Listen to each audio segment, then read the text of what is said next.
ভারতের হামলার পরপরই সশস্ত্র বাহিনীদের সাথে জরুরি বৈঠকে বসেছিলেন পাকিস্তানের প্রধানমন্ত্রী শাহবাজ শরীফ। আর সেই বৈঠকে ভারতের হামলার জবাব দেওয়ার কথাও বলেছিলেন তিনি।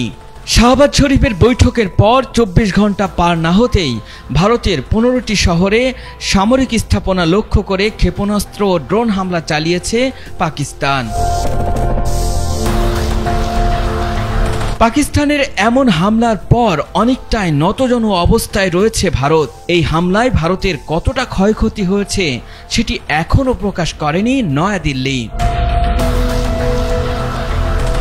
ভারতের উত্তর ও পশ্চিম অঞ্চলের কাশ্মীর, পাঞ্জাব এবং গুজরাট সহ অন্তত ১৫টি শহরে এই হামলার ঘটনা ঘটেছে।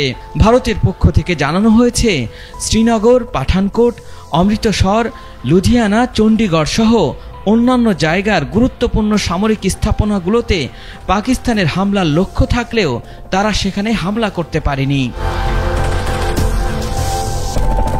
ভারত বলছে, পাকিস্তানের ছোড়া ড্রোন ও ক্ষেপণাস্ত্রের জবাবে ভারত ও লাহোর সহ পাকিস্তানের অন্তত ৯টি সামরিক স্থাপনায় আঘাত হানতে সক্ষম হয়েছে।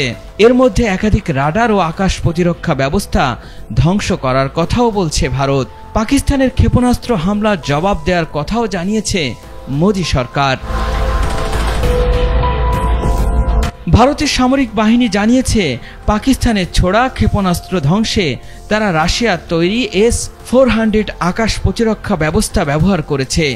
একই সঙ্গে হামলার জবাবে হারপি ও হারপ নামের আত্মঘাতী ড্রোন ব্যবহার করেছে তারা। পাকিস্তানের সকল হামলা প্রতিহত করার জন্য ব্যবস্থা গ্রহণ করার কথাও জানিয়েছে ভারতের সেনাবাহিনী।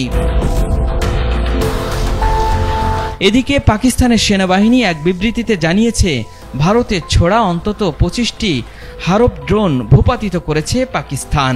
তবে লাহোর শহর জুড়ে বিস্ফোরণের প্রচণ্ড শব্দ শোনা গেছে বলে জানিয়েছে পাকিস্তানের স্থানীয় বাসিন্দারা। ক্ষেপণাস্ত্র ও ড্রোনের ধ্বংসাবশেষ সংগ্রহ করছে দুই দেশের সেনাবাহিনী। ভারত ও পাকিস্তানের পাল্টাপাল্টি হামলায় দুই দেশই ক্ষতিগ্রস্ত হলেও কী পরিমাণ ক্ষয়ক্ষতি হয়েছে সেটি এখনও প্রকাশ করেনি ইসলামাবাদ ও নয়াদিল্লি।